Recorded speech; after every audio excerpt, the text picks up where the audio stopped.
Hello, I am Bret. This is my channel, and we're on YouTube live. And thanks for being here. I do this every week. In case you're new, come back on Thursdays. This is usually where I have guests, and we talk about container stuff, DevOps stuff. I usually have a product to talk about and someone to demo it. But this week, like once every month, for those of you that are students or even just surprised to be here and didn't know that this was a thing and you clicked on it in YouTube, that's great. This is really just anything Q&A about Docker, Kubernetes, containers, DevOps, cloud native, the cloud in general. So please ask away. This is an hour or more that I spend once a month for specifically for students. It's really about the courses, but anything goes here. We're talking DevOps and containers all the next hour or two. But I have some announcements. So before we get to it, start thinking about your questions. Start getting those in order in chat. I will ask them in order. Jagajiban, sorry if I mispronounced that. I'm going to try. Hello there. Salim, hello. Conrad, what's up? Welcome back. And if you have been here before, you've heard all these announcements, or at least some of them, but I just want to let you know that the way you get updates on what's happening, who am I having on the live show? Who's going to be launched on the podcast this week? What special guest am I having? What open source or demos or examples have I created? All that stuff is happening over on my Patreon newsletter. You don't have to give me money, but you can come over here and sign up. There's actually a join button, and they keep changing this interface. So you can buy a membership if you'd like some of the extra benefits. The $5 high fivers, you can get. We basically do a monthly hangout where we all get in Discord. I'll mention the Discord server in a second. It's right above me. You can get that free, but there's a special channel in there for high fivers, and we get on. It's like a Zoom call, but we're hanging out with DevOps people in Discord, and we're just all talking about what we're working on, problems we're having. This week, we talked a little bit more about training. We talked about some of the struggles of CI/CD, people that are on Swarm and deciding whether or not they want to get onto Kubernetes or stick with Swarm. All sorts of stuff happens on that call, and it's great because it's a small little community of people that are practitioners, people that are actually doing DevOps day to day, and we're just in there trying to help each other. So we do that every month. You don't have to give me money if you don't want. You can actually, somewhere on here, there is a join button that you can use without, here's the follow button. So that's how you get the newsletters every week. And if you'd like to know more than what I'm creating, but you'd also like to be a part of some of these exclusive benefits, you can click up on the membership options there. Now you can also do this on YouTube. So this effectively gives you the same thing right here on YouTube. If you click that join button, you'll not only get some special emojis for the chat here, but you'll also be supporting my open source work. This weekly live thing that I've been doing almost 200 weeks now. We're at 189. And you'll also support all the community building efforts I do, like the Discord server that you can get over 12,000 people in there. So you can do that. You can join there, or you can join on Patreon. You can also join on Discord. We're looking at actually adding memberships because Discord memberships are now a thing. It's in beta. So you'll have multiple options for buying me a coffee as a thank you. And I appreciate all of you. So thank you to over 100 patrons that support this show and the efforts. And if you didn't know about the Discord server, it's right there, free to sign up on Discord. If you haven't used Discord before, it's basically the coolest chat in the world with all sorts of great features. And we have a KubeCon channel. So if you happen to be interested in KubeCon, even if you're just going to be virtual at KubeCon next week, jump in that channel in the Discord server. We're going to try to organize some meetups. Maybe we'll have lunch together next week. For those that are going, and then for those that aren't able to attend but they're getting the virtual ticket, we're probably going to be chatting about some of the announcements, maybe some of the stuff we're learning in the breakout sessions, and we'll be doing that in the KubeCon channel. And what else? Over at the Loot Box. This is something we announced this summer. I'm still excited about it because I'm going to be wearing all week long at KubeCon next week. I'm going to be wearing my own designs, or the designs my team made, actually. We have some pretty great artists. And our unofficial logo for the Discord server and a lot of things, is Foxy. And you have maybe seen her in a couple of my courses. She's kind of the person hanging out, trying to help you through the content. And I've got some t-shirts and sweatshirts now with her, including a coffee mug. And of course, my favorite, this SneakerNet idea that I came up with for, in case you didn't know, way back in the day, before we had super fast Ethernet, we had to SneakerNet things. So we would often carry something in a USB stick or often a CD-ROM or floppy disk. If you go back far enough in the 90s, we would physically carry it from one desk to another. We call that sneakernetting. And so we made a t-shirt about it. And we're going to be adding more. We're actually thinking up some new designs, and you just have to wait and see. Last thing, I have a new course idea survey for you. So if you're someone who's taken one of my courses, or if you're interested in learning more about containers, DevOps, Kubernetes, I recommend filling out this survey for me. And I really appreciate it if you do. Essentially, what I'm going to be doing is creating new, shorter courses that are very targeted on specific technologies, mostly related to Kubernetes and containers. And you can fill this out. It's only 5 or 6 questions, I think, maybe 7 or 8 if you fill out all of the optional questions at the bottom. But the one that I'm really interested in is if you're interested in paying for live training in small groups where we basically implement what we're learning in real time, hopefully on your real projects. And we're leaving time for that. We're going to have dedicated time for you to work on it, and I'll just be there in the background in case you need it. So it almost is like small group consulting a little bit, but it's mostly about learning and adopting the latest, best tools that are in my tool set, that are my favorites, that I implement for my customers, my clients, and I see a lot of success with them. So I have a list of ideas here. Feel free to add more. I'm going to put this link into chat.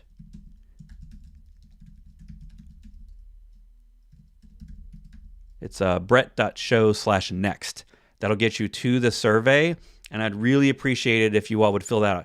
Specifically, if you're interested in this kind of training. Yeah, it's more expensive. It's going to be somewhere between $500 and $700, but what you're getting is you're going to get 2 to 3 times a week for a couple of weeks in a small group, sometimes as small as 10 people, and we will be focusing on a very specific target, like reducing the size of your images and securing them and making them really secure. How does that process work? What are all the steps that are needed?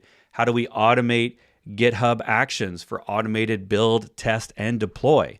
And the idea is that you start just knowing your basic Docker and Kubernetes stuff, and by the end of the 2 or 3 weeks, only an hour and a half a day, very low amount of time per day. But by the end, you hopefully have something working, because I'm going to give you templates, and we're going to plan a very specific syllabus for the people that are in that cohort. We're calling it cohort live training. And these are going to start in December, or actually in November. So this is next month. And I need ideas for what you want and what you're willing or able to pay for. And please let me know. Of course, anything on Twitter or feedback here is always welcome as well. But that's something that we're working on full time in the next month. So I'm looking for topics that you are really interested in. All right, enough of that. Let's get back to you in chat. I see all the people here. Hello, Scott. Welcome. It's great to have first timers here. Appreciate you. Sai, what's up? Are there any solutions for multi-cluster connectivity? So when you say connectivity, are you talking about networking between the two? Maybe. If you look at Calico and some of the other CNIs, so if you're looking at Kubernetes networking plugins, that's the CNIs. Some of them may have the feature of external or multi-cluster connectivity. I don't actually have a list on top of my head. Maybe someone in chat can help you with that. Someone who's maybe even done it. And you can use things like Contour. I believe it's Contour. Contour is a multi-cluster proxy. And they have this thing called Gimbal, which, this one routes between multiple. So this is for inbound connections to route traffic to multiple clusters. So you could have a proxy cluster that's on the front and then working clusters in the back, and maybe have redundancy of workloads between those clusters. And that's kind of what the Project Contour is, the proxy, It uses Envoy and the Contour, specifically the manager of Envoy, and then Gimbal manages that. So we've had them on the show. I believe it was this year. We had that team on the show talking about Contour. So that's one of the things you need to worry about if you're trying to build a single solution with multiple clusters. Obviously, being able to allow pods in one to talk to services in another is another challenge, and I believe you can look at some of the CNIs for that. All right, great question to hit it off. Hello, Eric. Welcome back. Rian, hello from South Africa. Very nice. Melvin is one of my Udemy students. Welcome, all the way from India. I appreciate it. DevOps seems overwhelming. Well, I've been doing it since the dawn of the term, and it still feels a little overwhelming. And I think for people that, especially when you're new, don't feel like you need to know. I mean, obviously, none of us know all the tools. But I always recommend when you're starting out to pick one tool and just learn a little bit of it. A little bit of it to make it useful. So if you're going to learn a cloud, if you don't have a job already that you're specifically trying to get all those tools for that job, because some companies are using different tools than other companies, I would just recommend simple basics like learning Linux, learning AWS, at least some of the basics, right? How to manage the security groups, how to create servers, maybe start to learn a little bit of Terraform, get some of that under your wing of creating those cloud things with Terraform. And then eventually you'll work your way to things like Docker or Kubernetes and all that. And you don't need to know 2 or 3 of everything. You can really just know one tool, one CI tool, one Terraform. You can hold off on Ansible for now and just focus on Terraform. Don't need to learn 2 different automation tools necessarily. If you're going to learn an automation tool, I am a big fan of GitHub Actions, and I think that that's going to be the one to beat in the future. It's not the number one. The number one is still Jenkins, but Jenkins is reducing in market share. So I consider Jenkins in its current form on the way out, and people are leaving it for more cloud-hosted solutions, more modern solutions that are container native. And I think GitHub Actions is the one to beat. So I would learn GitHub. Learn the pull request process in GitHub if you haven't learned that yet.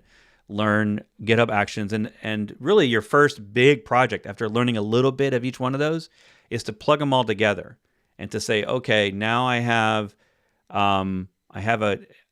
created Terraform to create an instance in AWS that I'll install Docker on. And then maybe you learn how to install Kubernetes, like a Minikube. Or not a Minikube, but maybe a microK8s or a K3S. I know these are lots of terms, but anyway, I always want to try to keep it super simple for people, and then for them to just learn one tool in each part, because once you start to realize how these things relate, the cloud, your containers, your Terraform, your infrastructure as code, and your Git repos, once you understand how all that stuff starts to work together, you can build on that fairly quickly. You can adopt another tool, another Kubernetes variant, another distribution, pretty easy once you learn one. So I don't know if that helps, but good luck. I'm glad you're here. Ooh, Eric got a SneakerNet shirt. Very nice. All right. That's awesome. I appreciate you buying some of the swag. We do make a few dollars on each shirt. And I split it with the artist. So if you know any artists that make t-shirts and are in tech and you think that they'd be interested in jumping onto my bandwagon, let me know. I'm always looking for new artists, and then we're just splitting the profits, the few dollars we get per shirt. We don't raise the price very much over the standard prices. Of course, everything's expensive now. So I appreciate it. Thank you very much, Eric. Did Foxy lose an eye, or is it just a fashion choice? I don't really know I think it's more of a fashion choice. I don't really know the true answer to that because, pirates that have are they just trying to look tough, or do they seriously lose an eye? No, but I think she's fine. I think she'll be okay. That's a great question, Sabin. Hello, Martin, back from the Netherlands. Aj Hamilton, Sorry if I mispronounced that. Welcome for their first time here in the live stream.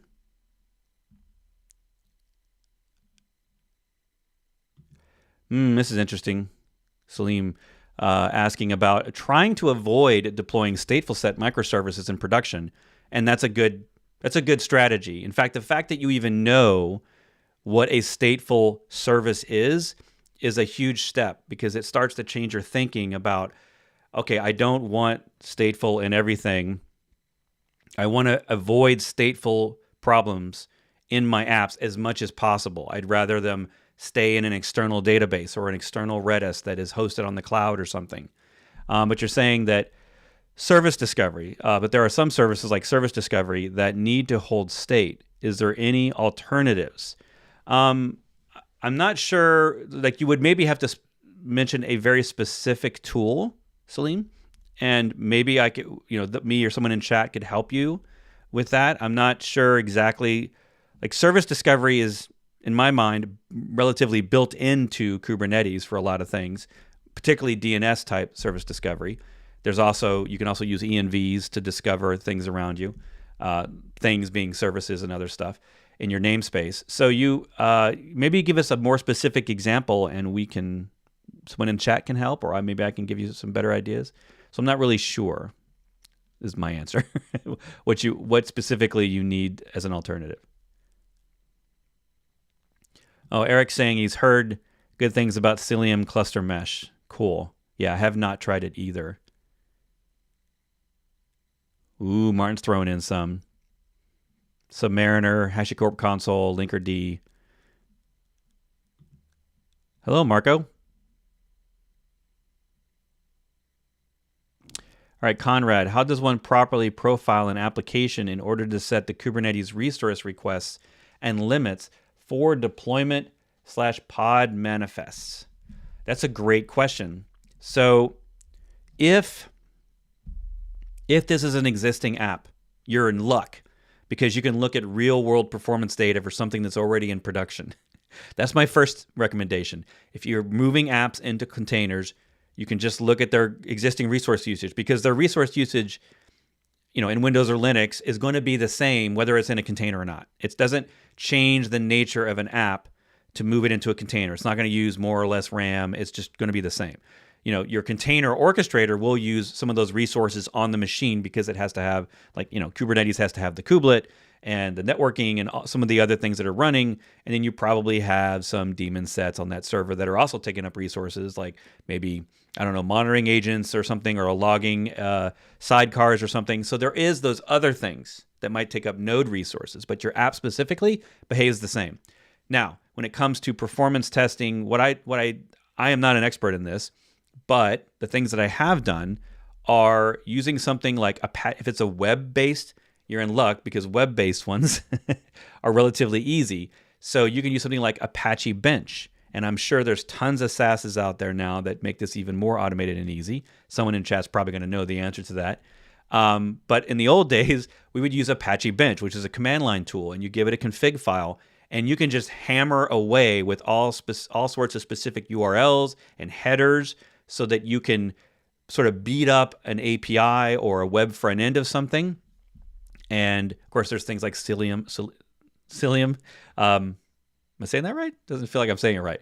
And other tools for emulating web browsers, but you've got just raw stuff like Apache Bench for the response essentially from your web server. So I have done that. I have used that to actually benchmark backend systems as well. So we will have like a SQL database behind it, some sort of SQL, and we'll hit the API with all sorts of requests using Apache Bench. And these are the kind of things that I can throw into automated testing. So I can do this in something like GitHub Actions, have just that Apache Bench command, AB. I can just have that command with the config file, and I can have it spin up a really quick Kubernetes cluster in K3D, and then have that tool hitting the endpoint. And that way I can look at memory usage. Maybe you can have it dump the memory usage in your automation, so you can at least look later to see how much average CPU, how much memory average. That's kind of what I have to do if I don't have a production image. I also, if you're getting advanced. This is a little more advanced, but I also recommend this be in your pipelines for automation testing or automated testing, because as you mature, you're going to want to make sure you don't add performance regressions or anything into your apps.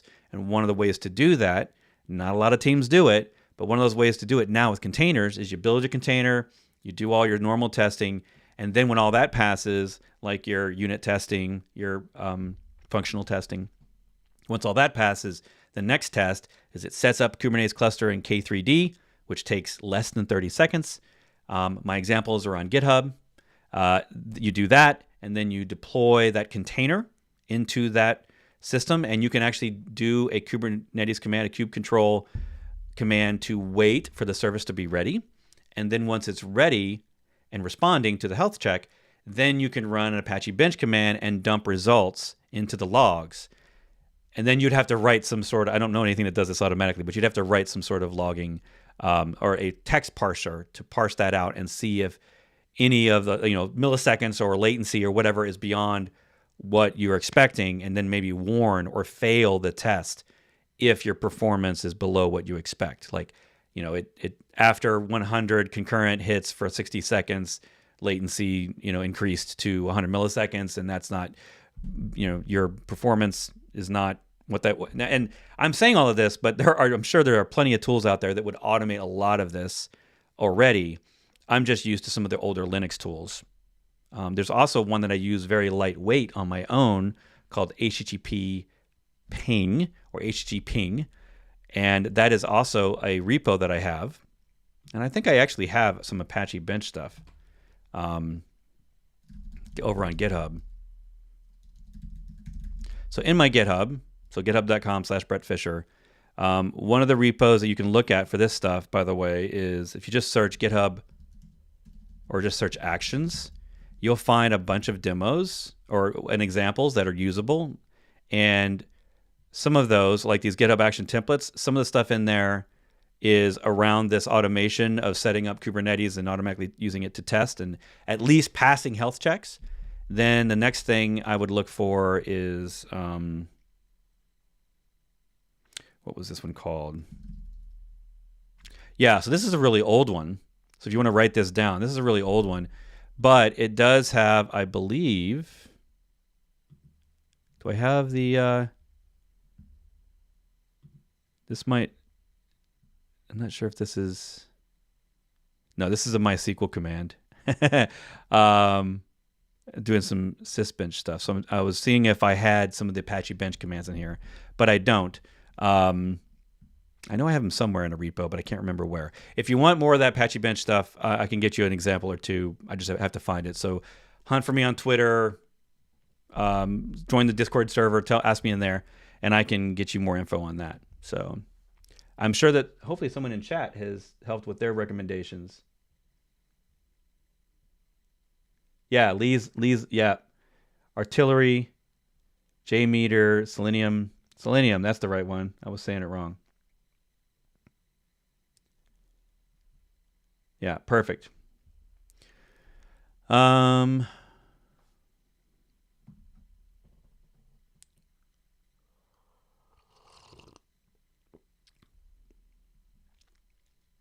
from Vietnam. Nice. All the way from over the sea. And we got Brazil. I like that we're in the same time zone with Brazil. Brazil is actually one of my top 3 countries in my courses. Did you know that? Yeah. So for a small, okay, here we got some good questions. K8 is all about unstatefulness. Yeah, state is a hard problem to solve, so they didn't do that first. But I feel like we've got enough tools and things now that if you have to have state, at least we have some things around storage and stateful sets and stuff like that we can at least manage a little bit. It's a lot easier to set up like database mirrors and stuff than it used to be. But in general, my recommendation is always, if you're in the cloud, use someone else's state. So if you're in the cloud, use their stateful services, use their Redis, use their Postgres. Just because you can run it in Kubernetes for production, it's better that you just use theirs unless you're like a full-time database admin and that's your job. because databases are hard. They're hard to monitor, hard to maintain, hard to recover from and back up and all that stuff. And the clouds have it figured out. I mean, they have teams and teams and teams of people that manage this stuff. So I'd rather them do it. Yeah, it's a little bit more, but we are all also expensive to our company, and we are all probably very busy. So I always recommend outsourcing that kind of stuff when you don't have the time or the expertise. And even though I've been running databases for almost 30 years, I wouldn't consider myself someone who wants to run production databases all day. I would rather the cloud do that. All right. Greg's got a question here, I think. For a small development team, 3 people, Kubernetes seems like too much to manage. Is there any minimum team size recommendations you have for Kubernetes versus Docker Swarm? I don't, and because it largely depends on lots of things, right? What kind of how many apps are you deploying? What kind of apps are you deploying? Are these all open source apps? Are they largely ones that you're creating yourself? Are you updating them daily? Are you already Docker friendly and you have Docker? And are you using a cloud? For example, EKS and autopilot for EKS on AWS, for example, that autopilot takes out a lot of the work of the infrastructure. So the only thing that you really have to do is just learn the basics of Kubernetes. You don't have to be the Kubernetes cluster admin pro. You just need to learn the basics, and then you can use something like autopilot or one of the other automatically created Kubernetes platforms. And there's even little providers like CIVO, that are focused on just providing you Kubernetes in the easiest way possible. So the only thing you have to do is learn the basics, like I teach in my two courses with Kubernetes in them, Docker Mastery and Kubernetes Mastery. Those courses will teach you enough so that you can make the YAML. And I even have templates. You can come over here to my repos, and if you just look up the PodSpec template, I have this. I'll throw this in chat for you. So the PodSpec template is something that you would put in your deployments, and it's only really one file, but you would put this inside your deployments, and it adds all the things like, it helps remind you of the things you need to add into your information. Now, if you were doing Compose, like for simpler Swarm kind of stuff, you're still going to fill out a lot of these things. A lot of this stuff is going to be in Swarm as well. So you're not going to save a ton of time. You're still going to have to worry about health checks. You're still going to want to set up resource limitations. That's still a Swarm thing. You're going to want to, a lot of this stuff down here, you probably won't be able to do. A lot of this stuff actually is already on in Swarm, so you don't have to do it. But here we're actually making sure we're not running as root, and there's some extra security stuff in there. So check that out if you're curious about what I consider to be my default PodSpec template for everything I deploy. But whether or not you're going to do that in Swarm or Kubernetes, it's still going to be YAML that you have to do. So my arguments in the old days of like why you need to stick with Swarm and not go to Kubernetes are continuing to get. I continue to have less and less of those reasons. Most of my argument up front was, one, you have to learn Kubernetes, but now it's so pervasive, it's going to be hard to have a career in tech where you're a software developer or a DevOps engineer and you don't know Kubernetes. It's going to be hard. Companies will eventually expect you to know that, just like they kind of expect you to know Docker, right? If it's a company that uses Docker, they expect you to learn it. Same with Kubernetes. So for 3 people, I wouldn't actually do Swarm in the cloud. If you're on your own hardware in your own data center, I would consider Swarm an option, but you're going to have to, if you have any stateful services, that's where Swarm struggles, because Swarm doesn't really have a lot of good options for third-party storage drivers that are off server. So if you're going to have to deal with persistence, like database files, backups of things, then Swarm is probably going to have some rough edges because not all those vendors are building Docker drivers. When you do Kubernetes, you get a lot more of those options. You get a lot more networking options.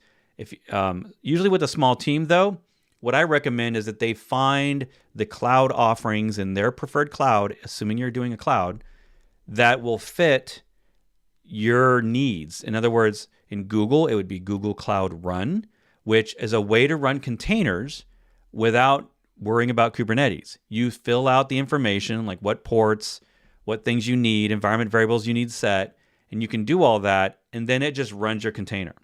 And you can run a bunch of stuff that way. And that keeps it very simple without you having to worry about, connecting to Kubernetes with the admin utilities, dashboards, all those things. It will provide that out of the box. And all the clouds have those ways. If you're not familiar with your cloud's ways of doing this kind of stuff, basically look up all the ways to run containers in AWS or all the ways to run containers in Azure. And you'll find half a dozen ways, and Kubernetes is just one of them, right? So if you're desperate to avoid Kubernetes, I would do that. Also, Heroku is still a thing. And a lot of the other clouds are doing Heroku-like things like DigitalOcean or whatever. So I guess it really depends on what cloud you're in or are you on-prem. And let's look at the options for running containers there. I always want you to run in containers. I always recommend containers. Always. I think it's the right distribution model for all software on servers, regardless of where it's running or how it's running. So do containers. Find the ways that your cloud will run containers. Kubernetes is just one of them, and most of those places will have multiple Kubernetes options, including ones that have higher management levels, where you don't have to worry about upgrades. You don't have to worry about control planes and none of that stuff, right? So I would do that. And then maybe eventually, if you don't have to do Kubernetes, maybe eventually just still learn it, because your next job may require it, right? As the team grows, you may need it. But Swarm still fits in small teams. The thing that I steer people away from on Swarm for a couple of reasons. One is it still requires you to manage the infrastructure. You still have to manage servers. And I try to get people away from managing servers. Unfortunately, we don't really have any cloud providers that are providing Swarm automatically built. The closest thing to that might be ECS in AWS, which can take a compose file, and it's not Kubernetes. It's simpler than that. But ECS is its own thing, and it only works in AWS. It's a very specific niche product. So I try to get people out of managing servers. I think we're moving on in the industry to a place where a lot of the small teams, small meaning you have less than 20 engineers, maybe just 20 or 30 engineers total. You maybe don't need to manage the actual server infrastructure. You can get away with using cloud services. We first did that for databases, and then we did that for storage. We have NFS solutions and managed storage solutions and object storage solutions in the cloud, that can be sort of unlimited expandability to a certain extent. So we don't have to manage the storage like we used to. And now we're getting to the point where the OS and the server itself is going away, and we're having all these higher level services like autopilots, like Google Cloud Runs, that allow us to run these things without ever having to shell into a server or, more importantly, patch it, reboot it, replace it. That's what I'm wanting to get you away from. And you can do that with or without Kubernetes. So hopefully that helps. That's a really long answer. But thank you. That was a good one.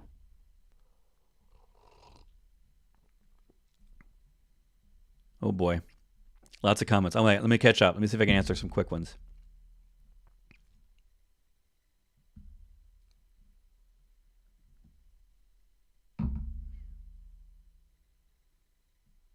Rian just found Apache Bench this week. Yeah, and I'm sure there's lots of other tools. Apache's Bench has been around forever, and it's, of course, specific to web servers. But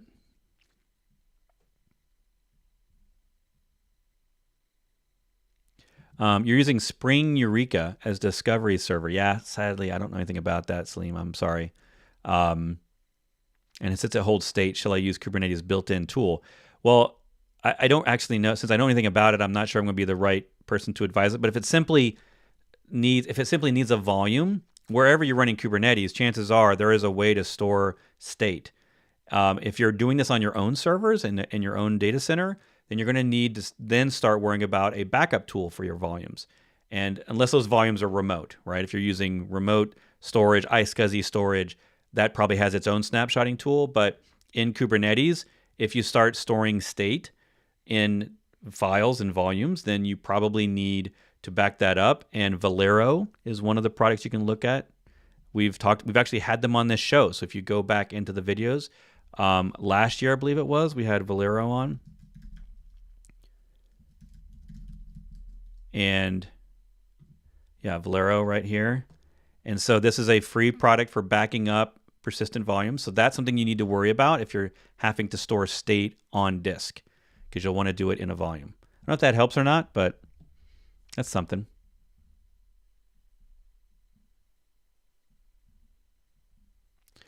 Soon's a fan of Azure Container Apps, which is a simplified experience on top of Kubernetes.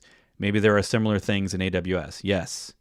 I've lost count now how many ways there are to run containers, because the container itself was the idea 8 years ago that started this whole revolution. And it's still the way that we're doing all this stuff in cloud native today. If you're running any of these tools, it's assuming that you're doing containers. So I love that we have all these options now, and we can just standardize on the container. And that was the whole goal of the container to begin with, was that the app inside it didn't have to care about the infrastructure so much. So basically Docker won.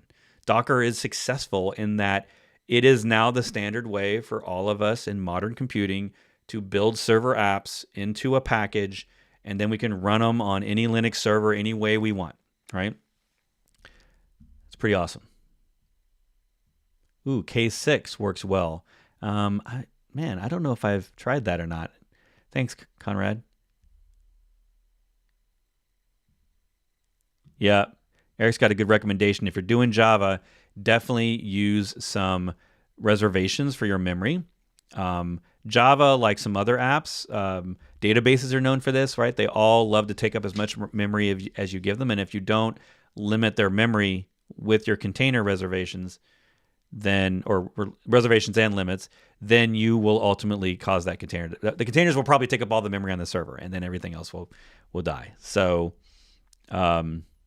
definitely look into that. All production apps. That's why when you looked at my GitHub example a while ago, all production apps, not that one, this pod spec, Bret Fisher /pod spec, that's why I use this, because I have to remember, oh yeah, I don't want to forget that part. Oh yeah, I don't want to forget the memories and requests.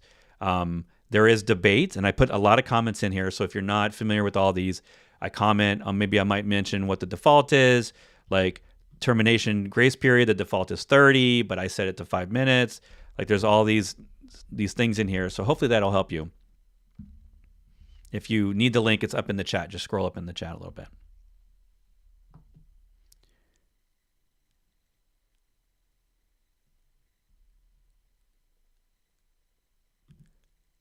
I don't know what Goldilocks is, Rian, so I'm not sure if that question was for me.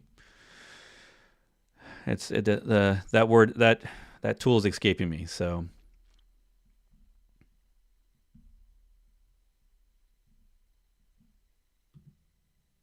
Why do I think GitHub Actions is the new one to beat? Well, its popularity is on the rise. If you start looking at the chosen CI tools for teams, you basically have, you have Jenkins, which many of us hate. I hate to use that word, but it was a great tool in its day, and that day has passed. It can still do the job. It's just going to take you longer and require more complexity and more work than is necessary. So it's not that it doesn't do what it needs to do. It is a great automation tool. It's just time consuming. It's hard to back up. It's hard to test restoring it or to ensure that it's always available. I've seen teams where there's a dedicated person that just manages Jenkins infrastructure. That's their whole job, or 2 people's part-time job. And we're at the point now with all these other tools that we don't need that. GitHub Actions is maintained by GitHub, and you can run it everywhere. It's got its own runners. You can run it on your own stuff. So I believe the future of automation, the first place we're all going to do it is where our code lives. So whether your code is on GitLab or GitHub or Bitbucket, those places now all have automation solutions. Notice I'm not saying CI/CD. I'm just saying all automation. CI/CD are parts of that automation. But all automation, I think, is consolidating towards, by default, it'll be your code storage vendor as they're bundling tools more and more into all these products. And then if that doesn't fit your needs, you can look at specialized third-party tools. We've all used Travis or Circle CI or any of those kind of tools, but it's going to be hard for them to compete with the money of Microsoft, right? So Microsoft is trying to make GitHub Actions, I think, the leader. And if you look at the stats, there is Jenkins, and then there's everything else, and everything else has small fractions of market share. But if we look and realize how much of the open source in the world, I don't know what it is now, 90% is all on GitHub. There's some crazy number. It may not be 90%. I might be wrong on that. But there's a huge amount of that. And what I see is everywhere people are leaving their old tool to just do GitHub Actions because it's there. It's easy. It's relatively cheap, if not completely free, depending on how much you use it. And you can use it now in your data center with your private runners. You can use it on GitHub Enterprise in the private GitHub version. And obviously there's still GitLab and all the other other alternatives. But GitHub is where everyone's at. So eventually, it's not saying that it's always the right tool for that job. But I think that it's one of those questions where for me now, with all my clients, everyone I work with, and then people I talk to, especially open source people or anyone who's creating any open source, they're just doing it in GitHub Actions because it's just another file in your repo, and you don't have to go and create a separate account somewhere and then create another credit card fee and make the two systems talk to each other so you can see it in your pull requests. You don't have to do any of that. It's all there. So I think that frictionless approach of GitHub Actions is going to be a winner, and it's already tied into Visual Studio Code, one of the most popular coding tools today. It's in there. You just add the extension, and now you can see what's running. There's now command line tools, ways to run it locally, like ACT, A-C-T, allows you to run GitHub Actions locally. So we've got enough of the tooling and enough of the functionality.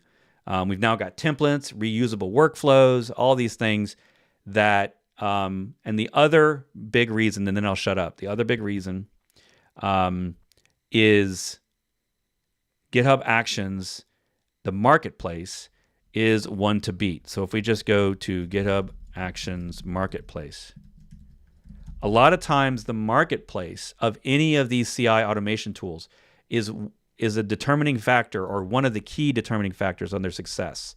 So if I go to the GitHub Marketplace, there's 15,000 actions. Now, there's probably only 60 or 40 that I've ever used. Your team will start with a couple, and then you'll maybe have eventually 10 or 20 different actions that you're using over and over again. Docker build, Docker compose up, testing, the standard stuff that you're going to be doing on all your repos, the linting, that stuff, right?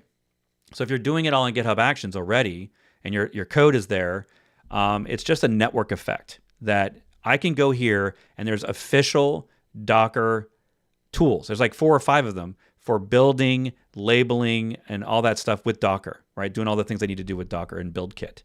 And Docker's only place for official CI tooling is here.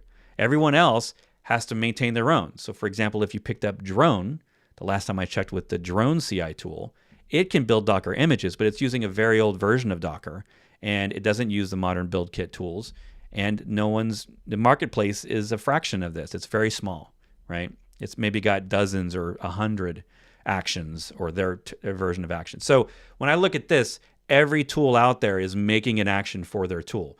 CVE scanners, automation tools, tools like building temporary environments for dev or test, right? Those kind of tools. Or probably there's benchmarking tools that are already in here. Some of the ones people listed, they're probably already in here. So one of the courses I'm building, this survey that you maybe weren't around for at the beginning, if you go to bret.show/now, you can fill out this survey, bret.show/now, bret.show/now. I'm sorry, not now, next. I'm so sorry. Next. That will get you this. I'll put this in chat. If you fill this out, the course that I'm building first is going to be automating your deployment pipelines in GitHub Actions for building, testing, scanning, promotion, deploying using Argo, mock testing, basically mock deployments using K3D, which is K3S. I'm going to teach all of that in this first course starting in December. So if you want to get on that list and get 25% off on that course, sign up on that short little survey. It basically just asks you what time are you available, which topics are you interested in, and you can just do that at bret.show/next.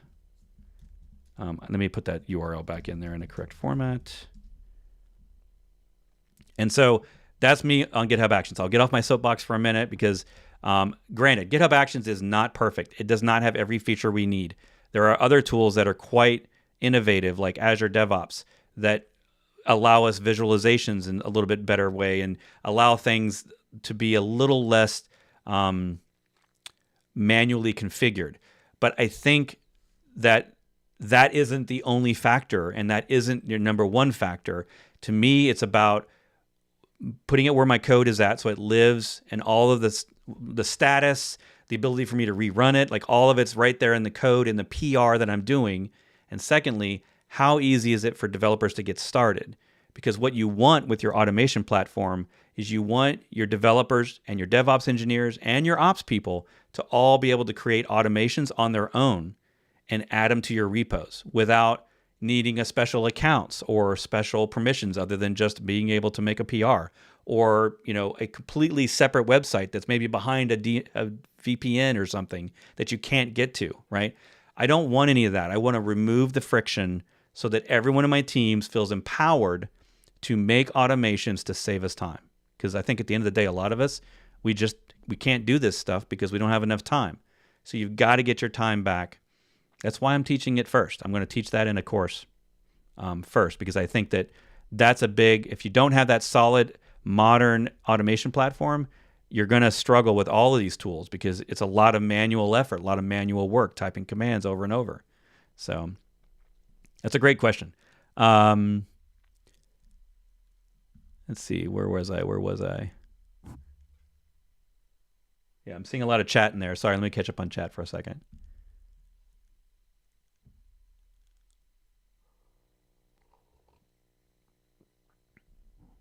Thanks, Lee, again, for all that list. That's a great list.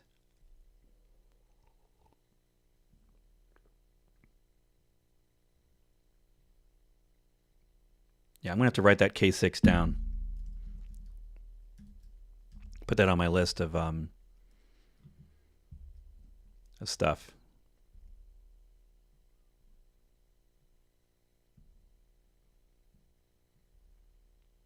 Pierre's got a good question.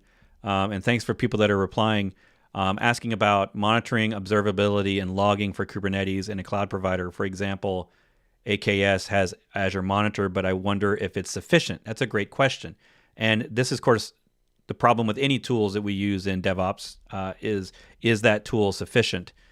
And the only way you're going to know is to use them. That's the unfortunate thing.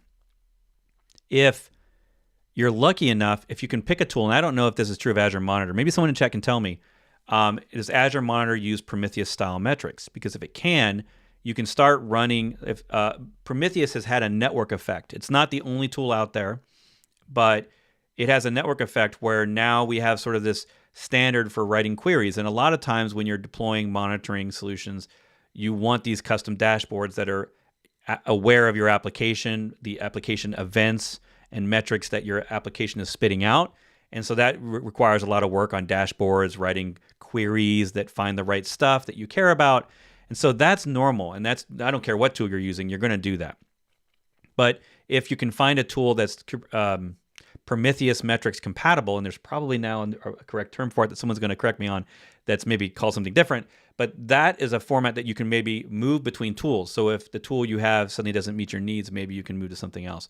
I would say, honestly, if you don't have stringent requirements for exactly what your solutions need to have, start with the cloud of choice. Start with your cloud's tools, try them,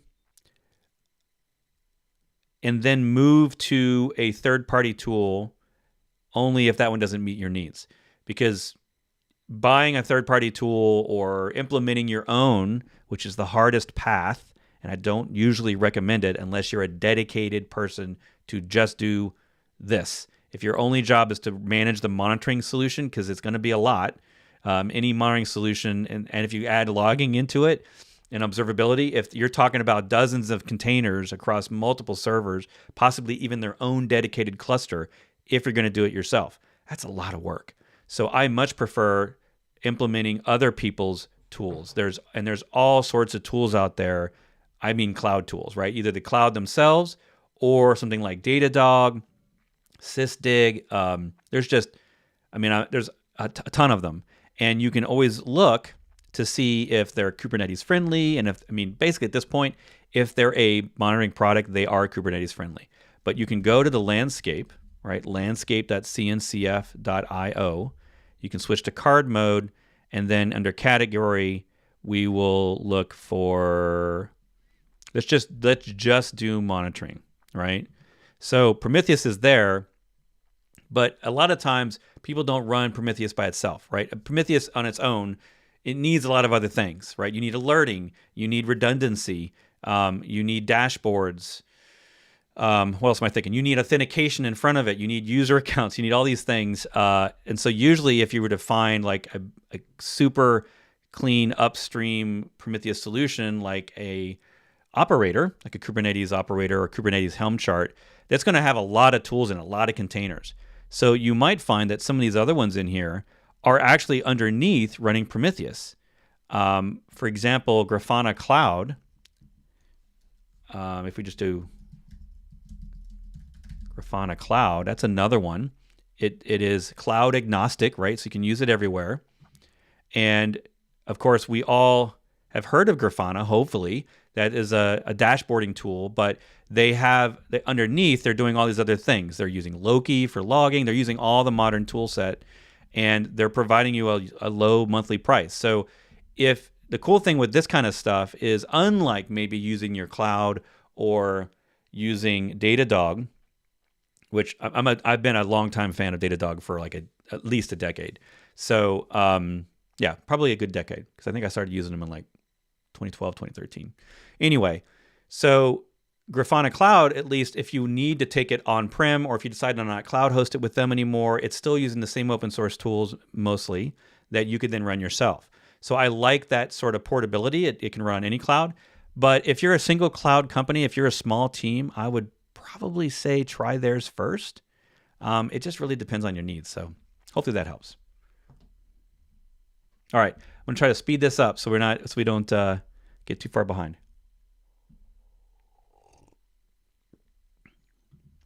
You're welcome, Michael. Yeah, the chat is great. I really appreciate everyone's feedback and helping each other, because there's a lot of this stuff that is super confusing, and sometimes it's just hard to find a community and a channel. Go look at the DevOps, go sign up for that, because then you can ask these questions all the time. And we've got a great group of people in there that can help you any day of the week. I'm in there at least 3 or 4 times a day. I don't read everything because we've got too much going on and too many channels, but I try to help people out. Ooh, Vic Dub Dub. Congratulations on your new job. That's awesome. Working for a Spanish company. They want you to learn Docker and Kubernetes from zero. It's too hard for me. Any tips? So are you taking my course, Vic? Let me know in chat. Like, there's a link below to get the course for less than $20 American dollars. You can get Docker Mastery, which starts from zero. It does assume you know basic shell and Linux and networking, just some of the basics, because you're going to be writing command line. You're going to have to understand what Linux is and how networking works, right? How basic networking, IP addresses, all that stuff. So as long as you have those skills, that course is ready for you. It starts out assuming you know nothing about containers, including you don't even know why they need to exist. That's Docker Mastery. And yeah, you can just, the coupons below will take you to, well, this page to get this course. Almost 300,000 people have taken this course. So I highly recommend it. It is getting updated. The first couple of sections have been updated, and I'm now working on some updates for Kubernetes sections. So yeah, everything in there should work. And if it doesn't, find me in the chat, find me in the Q&A. But I think, honestly, that's one of the fastest ways to learn. Like learning on your own, there's tons of free resources on the internet, but it can be a little crazy what you're trying to learn and what you're supposed to learn. So I designed this course specifically for a new person to containers to first learn Docker, then learn Compose, then learn Swarm a little bit, and then learn some Kubernetes, just enough of each so that you can use it in your daily work, and you won't feel like you don't know what you're doing, at least a little bit, and it'll start your journey, right? It's almost 20 hours of video. So there's a lot in there. Gives you a lot of advice on the way. So a lot of advice and stuff like that on how to use containers. Mindy's like, hey, are my coworkers here? Yeah, Sivo is a relatively new player, and I haven't actually used them yet, but they do have a conference coming up in February. So if you're a fan of Sivo, let me know in chat, because I'm thinking about that conference and seeing if maybe to do a workshop or something there. So let me know if you would be there. I'd love to see people at that conference. It's going to be in Florida, United States, in like February, I think. So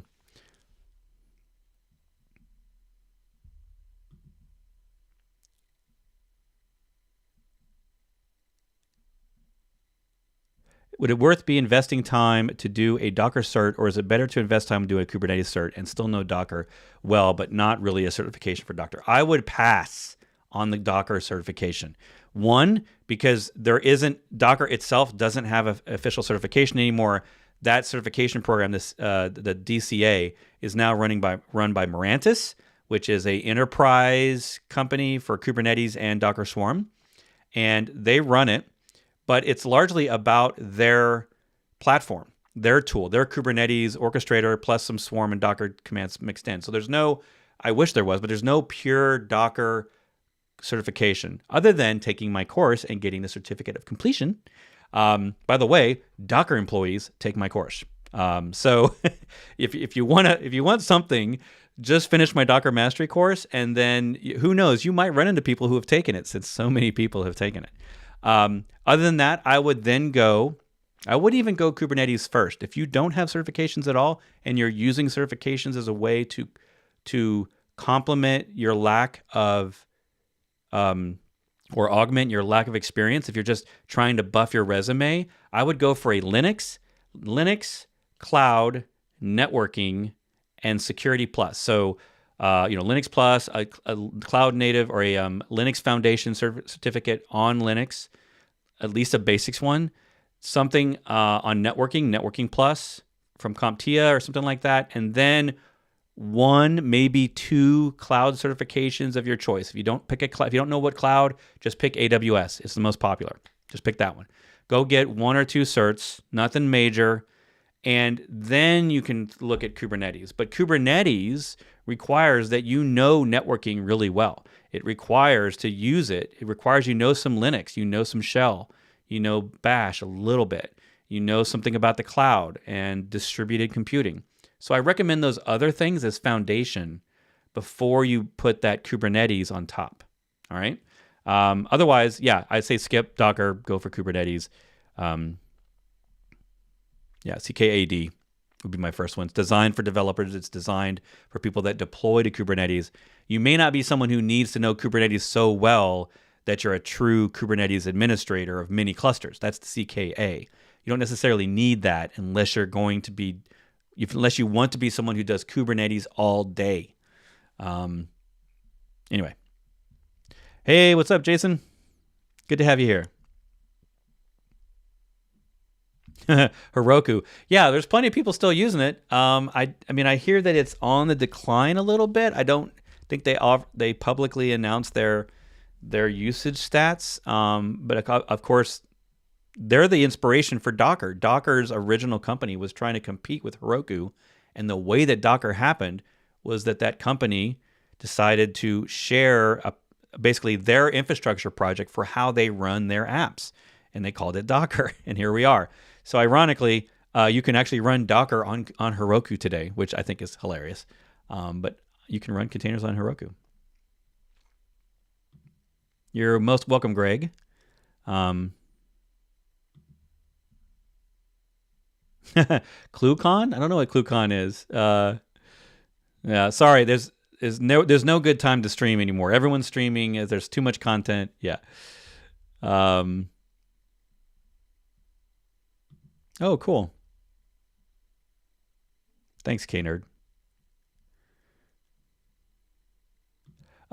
Hey, let's all celebrate. Jokul. Hopefully I'm pronouncing that correctly. Jokul's got his first DevOps role and wanted to know if you had any tips for the job. I'm going to be working with mainly Docker and Kubernetes and AWS products. I would say, honestly, I mean, maybe this is shameless self-promotion, but get on the Discord server, right? The DevOps server, so that lots of Kubernetes practitioners, lots of Docker people there. And then if you want to start working, I don't know if you're working in a team with other people to learn from, or if you're on your own, but if you're wanting to maybe join our monthly hangouts on Discord, that's the High Fiver Club that you can find out at the Patreon link below. There's a little sign up for $5 a month. You can get in that group and you can come with questions. We have new people in there that are new in their DevOps jobs, and they have questions and they bring them to the group. And it's kind of like a guild. It's almost like a DevOps guild. I kind of like it. What we don't do is we don't bring programmed content, but that's maybe we should do that next. That'll be fun. Do I recommend AWS Fargate? Yeah, Fargate's great. If you are just one person, I mean, I always try to do automated infrastructure as much as possible. So anything that's going to save me time in the cloud, if they're going to do it for me, I'm willing to pay that extra money. A business will be willing to pay it because they basically have a choice: either hire another person or use these more expensive services in the cloud. And I'm pretty sure that those services are cheaper than another DevOps engineer, you know?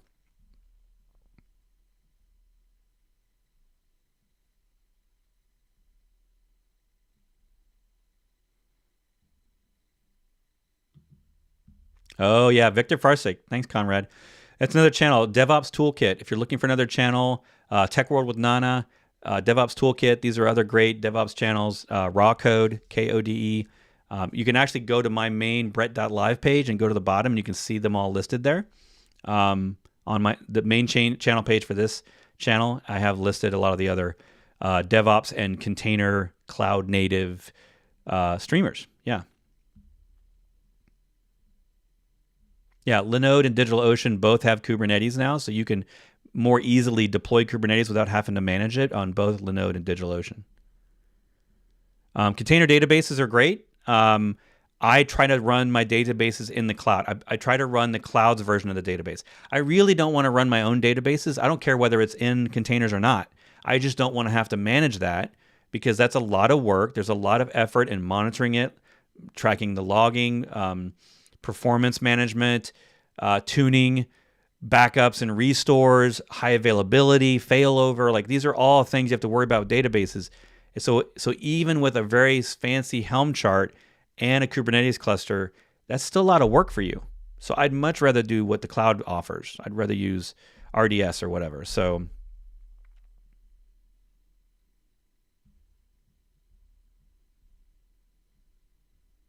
Jenkins is overly complicated. That is true. That is a true statement. Is it an anti-pattern to use AWS or another infra-specific CDK in containerized code? No, SDK. Yeah. Well, yeah, the CDKs, AWS actually has a CDK. I think it's called Cloud instead of the software SDK. But Nadir, no, that is not an anti-pattern. It's really about what's the focus of your team. If you're on a single cloud and you already know those tools, if you have experience in them, then yes. If you don't have any experience and you're looking for the most universal applicable way to do things, Terraform is that way. So I also believe in picking the right tool for the job, but a lot of times picking the tool that will, one, benefit your career, will benefit your company, but also benefit your career to know it. And that it's more likely that other people that you hire will also know that tool, right? So there's probably more people that know Terraform than Amazon's cloud formation structure, right? It's just the nature of the industry. So I'm always on the lookout because if I have to work with a team, we're usually hiring DevOps people because they're trying to grow their DevOps, right? So they're hiring more Kubernetes container people, cloud people. And if those people come in, more than likely, if they're going to know some of these infrastructure tools, they're going to know Terraform.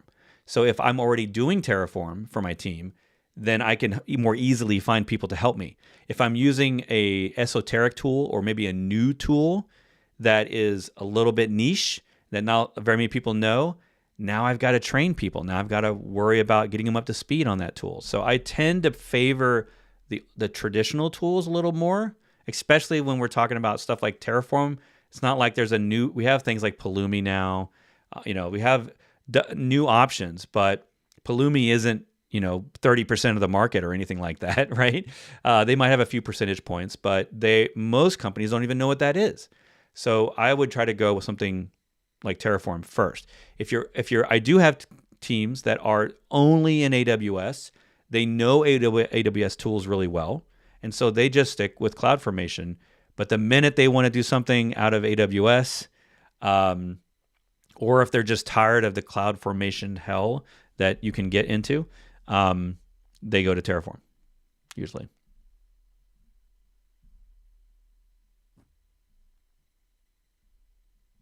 Goldilocks is a utility that can help you identify a starting point for resource requests and limits. Oh, all right. Gonna look that up. That's a great one to recommend. Goldilocks.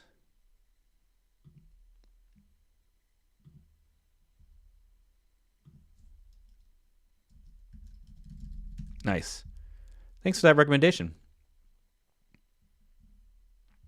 What criteria would you use to use? What criteria would you use to not move an app to Kubernetes, legacy app, non-horizontal, scalable, non-HA? There's no reason why you can't move it to Kubernetes. Like, you can make every legacy app work in Kubernetes. Kubernetes just runs regular Linux apps like they were to be run on regular Linux. If they have stateful set concerns, like they have stateful issues, like where you're having to write files to disk, then and they're very particular, then that's fine. If they only can run one pod, one replica of the deployment, that's fine. You can do all that stuff in Kubernetes now. So other than just having to learn and make a good Docker file and a good pod spec, like I showed earlier over here in the pod spec, this was the one I showed off a while ago. So this is a nice default pod spec for you to start with, and that way you know how to make readiness probes and liveness probes if you can. But even if you can't make this stuff, it's still going to be better in Kubernetes than manually installing it on a server and having like a dedicated server that only runs that app. That's just my 2 cents. I've worked with lots of teams on moving their legacy apps into containers, and we've never failed. Even the most complicated, fragile apps, we had an application that was designed to control system D, not in like restart other services and do all these things. And with little to no code changes, we were able to get it into Kubernetes. So, and this was also something that was like looking up IP addresses and all that stuff. So it took a while, and there was maybe, I don't know, there was a few lines of code changes, but mostly the code changes were really just because they were hard setting values that were environment values. Like, this is the path to this file. Well, that may change in a container. This is how I get the IP address. Well, that might change in a container. And so there were some of those things where they hard code stuff into their code. We just needed to move that out to it being an environment variable and not hard code it in the code. So that was really the only code we had to change, just a few lines. And even 15-year-old legacy apps work just fine in Kubernetes.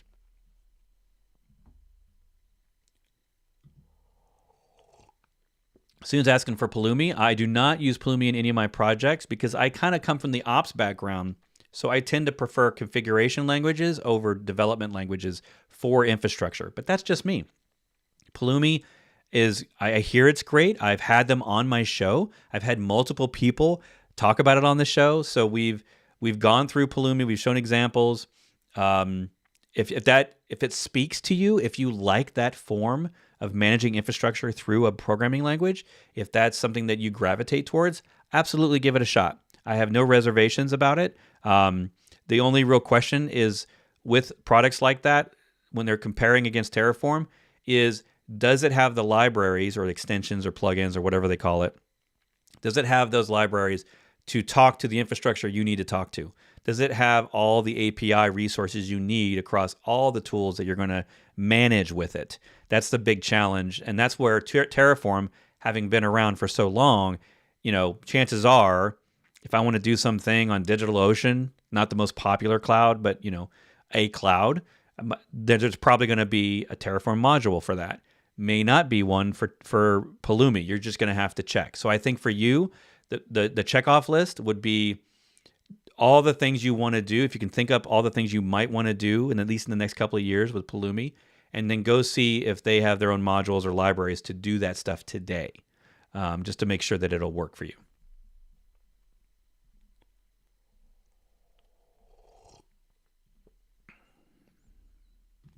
Melvin, great question. If I have Docker Mastery, do I also need your Kubernetes Mastery course? So Docker Mastery is meant, it's focusing on Docker. It does add Kubernetes, but again, it's focusing on the basic Docker container stuff.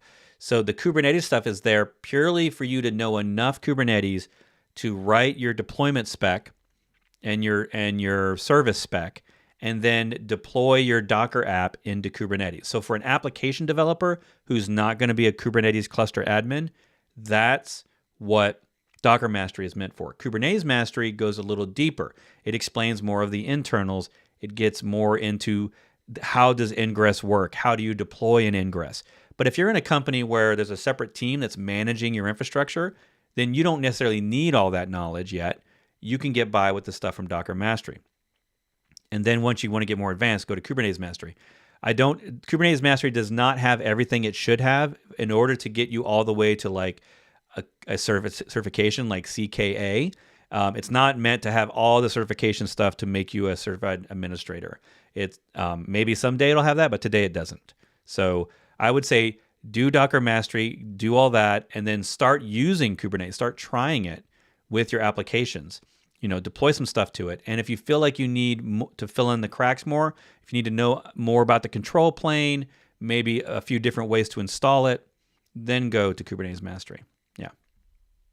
And those are all on, by the way, you can get them for less than $20. Below, there's a coupon. Of course, Black Friday is coming up, so you can come back and get my coupons for Black Friday, get them for $9.99. Those will be happening next month. You get them for basically the cheapest they are on sale every year. All right.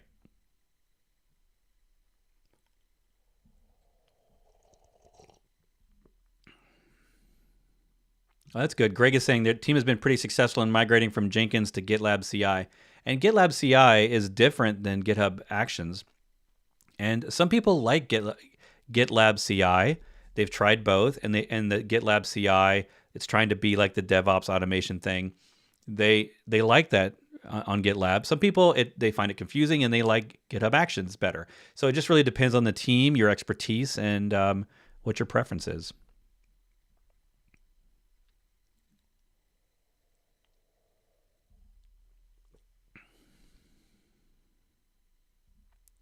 Hi, Angel. I'm not sure I'm going to be able to answer that question. I am not a WebSphere, WebLogic, JBoss user, so maybe someone else in chat can help you.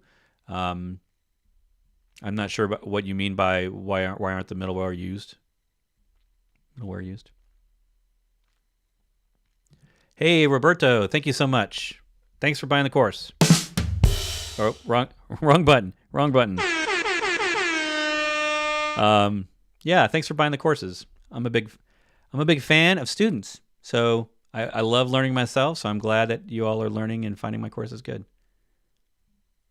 Could I explain a little bit about ELK monitoring, whether to use it and which especially? So ELK, Elasticsearch's solution for monitoring, that's ELK is specific for log monitoring or log collection. It is not really a monitoring tool. Specifically, Elasticsearch is expanding their toolkit, so they have lots of offerings now. If I'm looking for an all-in-one logging and monitoring solution, I might go with Grafana Cloud. I mentioned that earlier, but I like their stuff a little bit better. That's just me. It doesn't mean that it is better or that it has more features. It doesn't. Elasticsearch in the ELK term was a pretty early days solution. In fact, if you even look it up, I think Elastico actually changed the name now, so they don't necessarily call it ELK anymore. Maybe they do. I guess they do. Also known as the ELK stack. Yeah, because not everyone uses Logstash. So sometimes the acronym changes, but you can look at them. You can run it on your own. You can look at Grafana. You can run this stuff on your own. You can run it in the cloud. I prefer the cloud. I really don't want to have to run this stuff myself, because if you want to run your own logging and monitoring, you're talking about dozens of containers. It's a lot. There's a lot of complexity to it, because you've got to have alerters to notify you of problems. You've got to have passwords and logins and authentication and protection. And sometimes that stuff just isn't built in. You need to have specialized dashboards. You need to have storage and storage management, storage rotation, backups, restores, all that stuff. And I just rather not do that myself. And a lot of these solutions are really cheap. They start off, I think Grafana Cloud or some of these you can, like I think Datadog, for example, another player, Datadog you can use, I think, for free on 3 servers. So I don't know how big your infrastructure is, but if you're only a couple servers, you can just do the cloud stuff. I don't think most people need to become experts in the infrastructure that runs your logging and monitoring. And when you deploy something like Prometheus on your own, and maybe you got a Helm chart, that forces you to become an expert in the solution itself.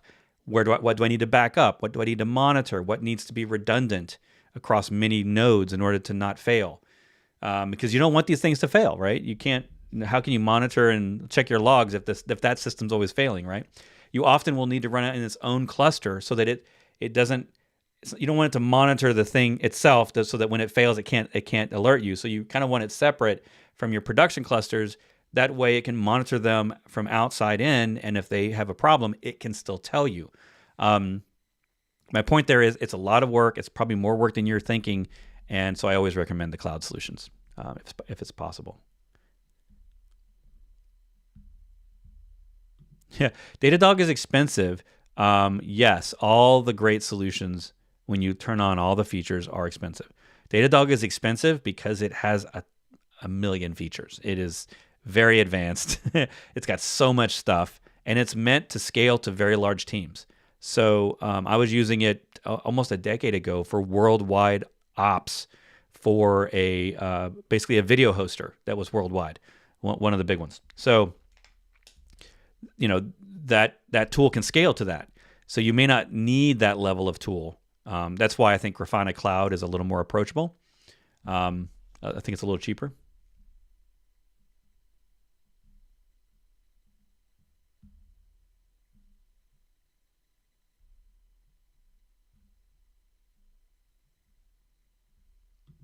Thanks, Essence. I'm assuming that's my course you're talking about. Slack, there is a Slack, dockermastery.slack.com, I think. But most of us are spending all our time in Discord over here. The Slack still has a lot of people in it, but there's not a lot going on over there. So if you hit me up on Twitter or someplace if you need the actual Slack URL, I don't think I have it off the top of my head. If you're taking one of my courses, in the beginning section of the courses, it gives you the links to the Slack or the Discord. All the communities are in there. Thanks, Azul. Sorry if I mispronounced that. Thank you.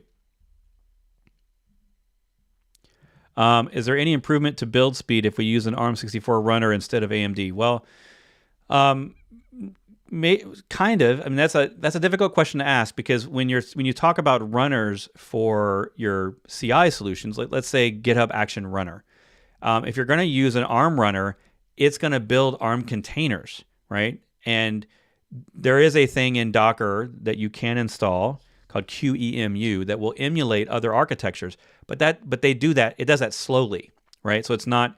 You don't really want to do that in a professional business. You kind of want, if you can get away with it, you kind of want ARM runners to build ARM things, and you want AMD 64 thing, Intel compatible to build Intel things.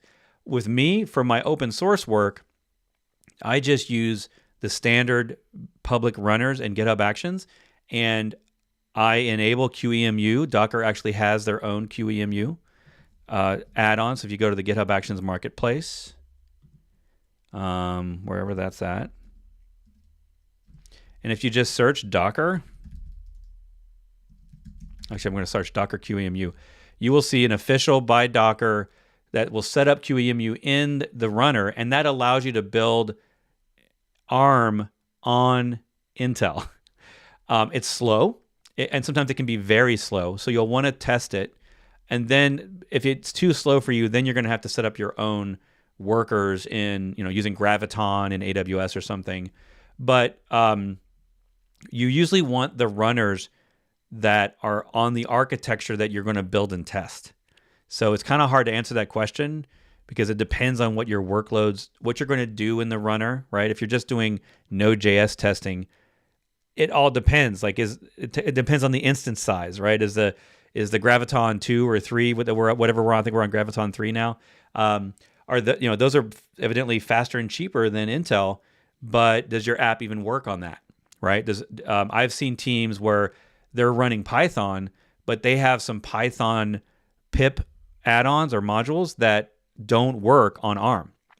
No one's built it. Like it's too old, or they're using an older version or something, and there's no ARM version of that, so they can't run their Python tests on an ARM machine. So that's probably more of the issue than it is speed, right? If you need faster runners, buy bigger, install your own runners and do them bigger, like make them bigger. I've tested different runners, and you always want, I think with a lot of testing stuff, you want faster CPUs. And so like with AWS, we were able to figure out the faster CPUs, especially when it's single-threaded testing. Like you have to really get into this stuff, really nerdy. But if you learn about your testing and you learn that it does it synchronously and it's primarily doing it in a single-threaded type of action, then you're going to want the fastest CPUs. You're going to want to get like 4 gigahertz CPUs. And you can do that on AWS, install your own runner. And you can probably, sometimes I've seen in just the last year, I've taken tests and cut them by 30% by just getting a faster, not more CPUs, just faster CPUs in AWS and paying a little bit more for that. That probably helps me more than trying to convert my code and everything over to ARM.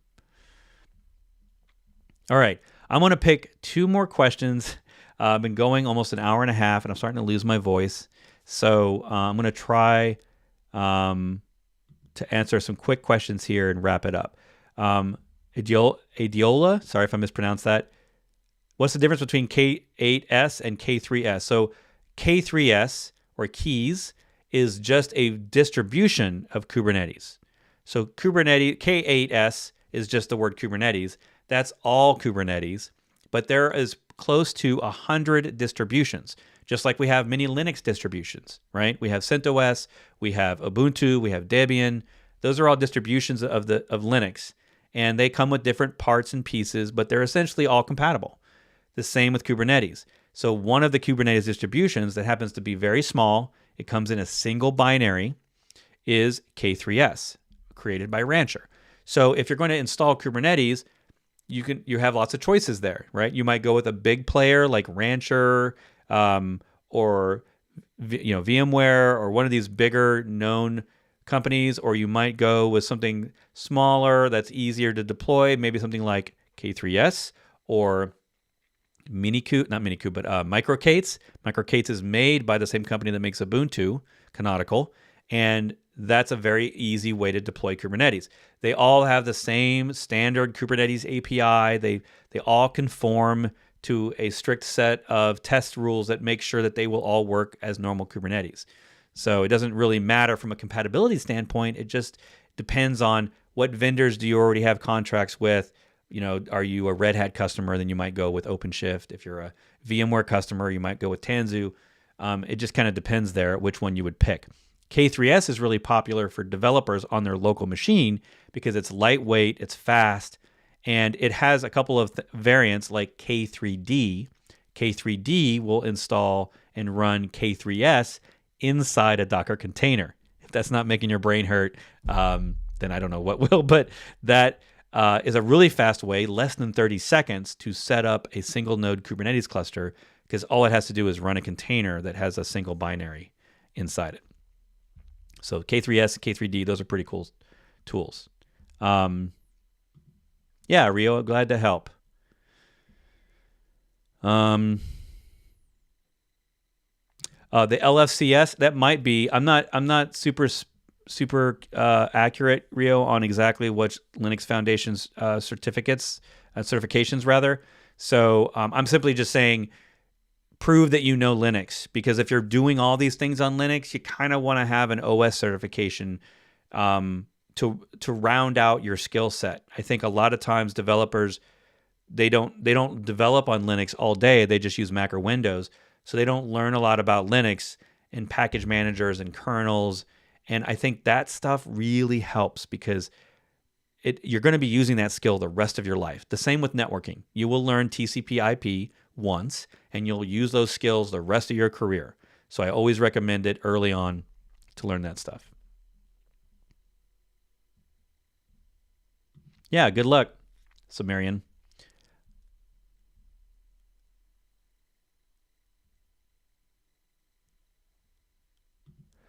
James is asking about struggling with a multi-master Postgres Kubernetes deployment, trying different approaches. What would you suggest a way to achieve a database with horizontal growth? I don't know if Postgres is the right solution for that. Maybe someone in chat will have a better answer on that. But I would look at things like Cockroach Labs. There's a couple other ones out there. I would say go over to the landscape. We talked about that earlier. Landscape, where's that at? Let me see if I can find it. Nope. There we go. Go over to landscape.cncf.io, James, and go under, we're not going to do observability. Let's look for,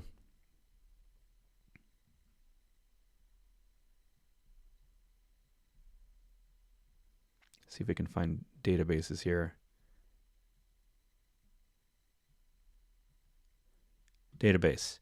So you have all these here, right? There's a bunch of databases. So Vitness is actually an interesting one, because I believe they're used by YouTube as the backend database for YouTube.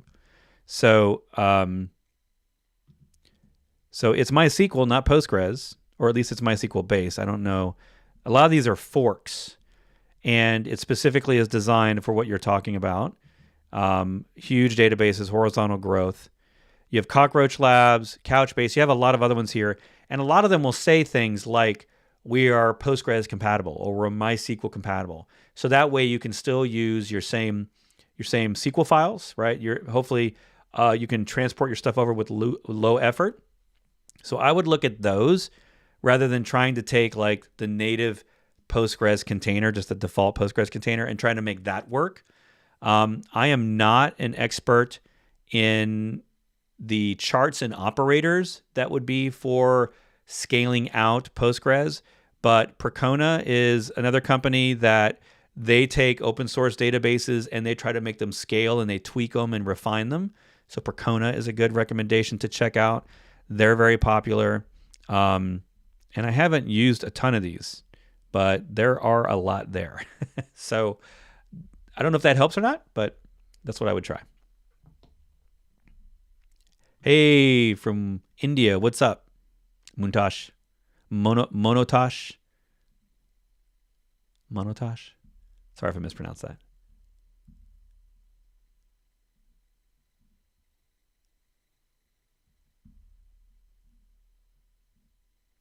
Deployment situations. Please advise which one is used when Jenkins, Octopus, and K8s. I don't know about Octopus, but I prefer Argo for deployments, Argo CD. That's just me.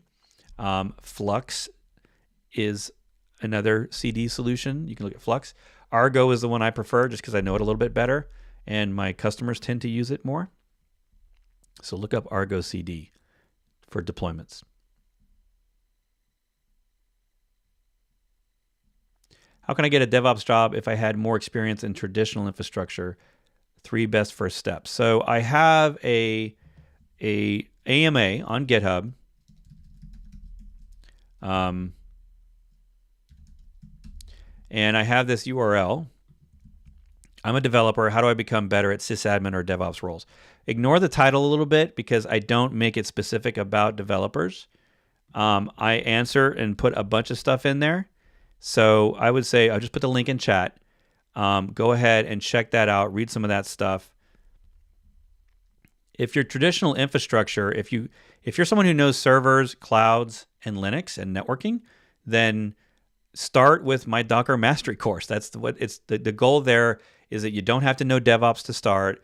You're just learning containers. You're not learning everything about DevOps. There are DevOps boot camps out there. There are other ways you can learn a lot of the DevOps stuff, but I try to just focus in on containers.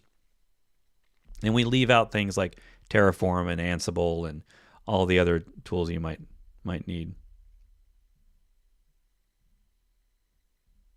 But that's a good question. Thanks, Angel.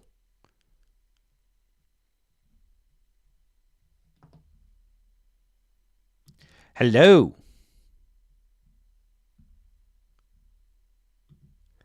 How can I make secrets as really secrets, not base 64 encoded?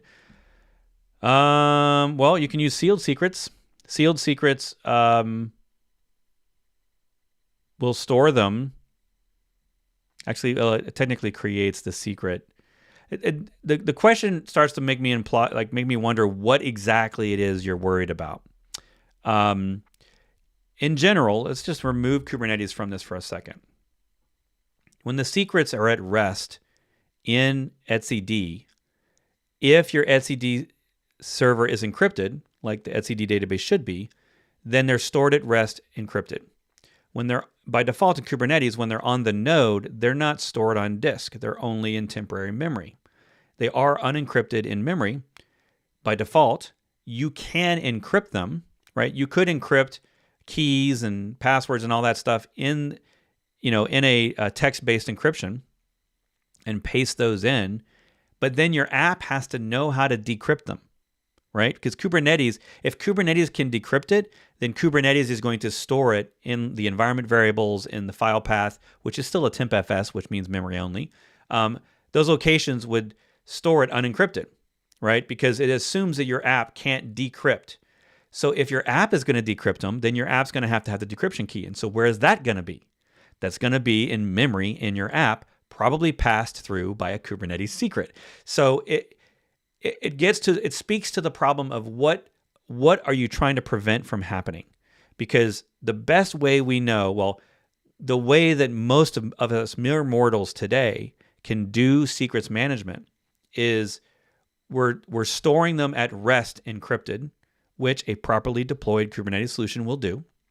And when they're in use on nodes, they're memory only, which means, you reboot the server, they're not there. If someone steals the server physically, they're not there. If someone gets root on your server, they're going to be able to decrypt everything anyway, right? There's no way that I can think of really to prevent someone who has root in a container from getting all the secrets that container needs to operate. I don't see how you would do it, because even if they're not even stored there, even if they're stored in Vault, encrypted behind an API wall, you still have to have the Vault encryption key somewhere in the container for it to read to go get those things. So I don't really think you need to worry about it. I don't know your current situation. I think if you're using a cloud cluster, as long as they're stored as secrets, you're protected up against reasonable attacks. But the rule of computer security is the minute someone has physical access to your computer, it's no longer your computer. That's rule number one. Another rule might be if someone has root on your container, then it's no longer your container. If they have root on your server, it's no longer your server. So this turns into a discussion around what attack vectors are you trying to mitigate against? Maybe understanding more about how Kubernetes encrypts etcd, how the communications are all encrypted across from server to server, and how everything for your application is normally stored unencrypted on that machine. The best you can hope for is that things aren't at rest on the node. And in Kubernetes, they're not. They're not stored on disk. No secrets are stored on disk on the node. And so, yeah, I mean, at least for your app. We're talking about just for your app in a container. So hopefully that helps. I don't know if that cleared up anything or if you still have concerns, but hopefully that helps.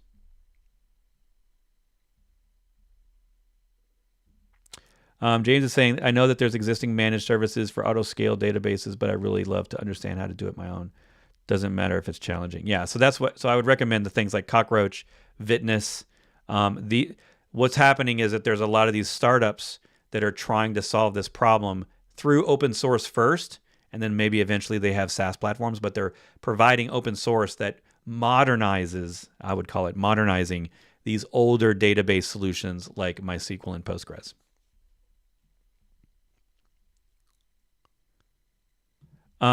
Hey there, is it possible to change the Docker default networking driver to host without using Swarm or Compose? I don't believe so. I don't know. The only way you could do it, if you could do it, the only way you would be able to do it is in the Docker engine config file. So look up in Docker's docs, look up the Docker engine configuration file, or just Docker engine configuration, because you can use it either with command line options, or there's a Docker config file that you can put in /etc. And if you could do it, it would be there. There's a whole page on it. I'm not going to look it up, but there's a whole page in the docs. It's pretty easy to find if you just search Google for it. Docker engine config file, or config settings, or engine config, something like that. Good question. Is Kubernetes useful for developers locally? Yes, I don't tend to recommend developing on Kubernetes. I much prefer Docker and Docker Compose for that. It's leaner, it's faster. Docker Compose is meant for local development. Kubernetes is not. There are an increasing number of tools out there that allow you, make it a little easier for you to develop on Kubernetes. Octeto is one of them. There's Scaffold. There's a bunch of them out there from Google. There's a bunch of them out there that are trying to solve that problem. I don't feel like any of them are really as easy as I'd like when it comes to doing Kubernetes. The reason I say that you could use Kubernetes is, even without developing on it, it's useful to have Kubernetes in Docker Desktop. It comes with Docker Desktop. So just use that one by default, unless you can't. And if you want to test your deployments, test that things work inside of your Kubernetes YAML files, then you could do that locally. But I don't run my development containers in Kubernetes. I just use Docker Compose because it does everything I need for development. And it's faster now because it's built into the Docker command line. That's Docker space Compose, not Docker -Compose. The new one is Docker space Compose. You are most welcome, Golang, for that question. That's a great question, and thanks for being a fan. And thanks, James. I'm glad you're a fan as well. Oh, nice. Shabham, that you started learning with my courses. Hopefully I pronounced that correctly. And now you're running at K8s in production. That's great. That's awesome. That's awesome. Yeah, Sealed Secrets is another storage solution. But technically, I was going to say Sealed Secrets technically still does the same thing. It allows you to store your secrets in your Git repo, which I like. It's something that I recommend if you don't have Vault already or some other secret storage solution. So it's easy to put them in your repo, but when it gets to the cluster, it's still decrypting them and storing the unencrypted secret in base 64 in a secret in the etcd database. But if your etcd database is encrypted on disk, you're safe with data at rest, right? Does Docker use namespaces in the same way to group containers? Yes. Fishfinger? Yes. Docker, you can't create a container without using a namespace, because when you think of Kubernetes namespaces are not the same as Linux namespaces. So all containers use Linux namespaces to scope. That's how the application can only see itself and not all the other processes. That's what namespaces do in Linux. In Kubernetes, it has something called namespaces to group things together. In Docker, you can group things on the Docker networks with Docker networks. And if you want to group them in Compose, you can group them in a single Compose file. It uses labels to group them. And you can use Swarm stacks to group Swarm services. It doesn't behave the same way as a Kubernetes namespace. For example, you can filter the list of containers coming back with a Docker Compose up command, but you could always just list all of them with a Docker PS, right? Docker PS always lists you all containers on the server. So it's not really the same thing. So yes and no. All right. I promised only 2 more questions, and I think I've answered like 10 of them. So I want to thank you all for coming. Sorry if I wasn't able to get to your question. Victor, I see your question on the best way for adding storage, not on cloud to Kubernetes. It depends on what storage you have. And if you don't have any storage, then you've got to figure out a storage solution first. You can use the storage on your node. You can buy a product or there's many products out there that will use the storage on your servers and they'll pull it all together. There's lots of software, but they're not related to Kubernetes. It's just a question of whether Kubernetes will work with them. So you first have to focus on your storage. Like, how do you do storage today, for your apps? And then layer Kubernetes on top of that. So hopefully that answers that. So how helpful or significant is CKAD or CKA? I think CKAD, I think most application developers who are deploying to Kubernetes could eventually get a CKAD. That's, to me, like the first stepping stone. CKA is really only if you're someone who wants to spend your entire week being a Kubernetes administrator. That's my take on it. How do you now have more subscribers? You're a great explainer. Well, you have one more now. Thanks, Soon. I appreciate you. I hope to see you here next week. So I'm going to wrap this all up. Thank you so much for being here. On the show next week is KubeCon. So I don't know what we're going to do. It's going to depend on bandwidth and what's going on at the conference. But if you want to stay tuned, so here's a couple things you need to do. Go to the devops.fan, that's the Discord server, and sign up. There is a KubeCon channel in there, and I will be talking in that group next week on what I'm doing at the conference and whether or not we're going to do a live thing. If we do a live thing, we announce everything in the Discord channel as well as on my Patreon. So you can go and sign up on Patreon. And for free, you can just click the follow button. You don't have to pay anything, and you'll get an announcement there if I'm live next week. And then if you're in the Discord server, you see this little pop-up up here.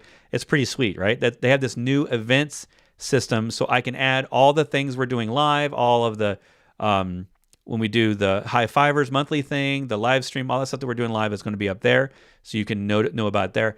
And then the week after I come back from KubeCon, we're going to have Anais from Aqua Security on to talk about open source security, container scanning with Trivy, all the stuff that Trivy is doing now. It's a pretty cool tool that's doing more and more these days. So we're going to have her on the show, and that's going to be fun.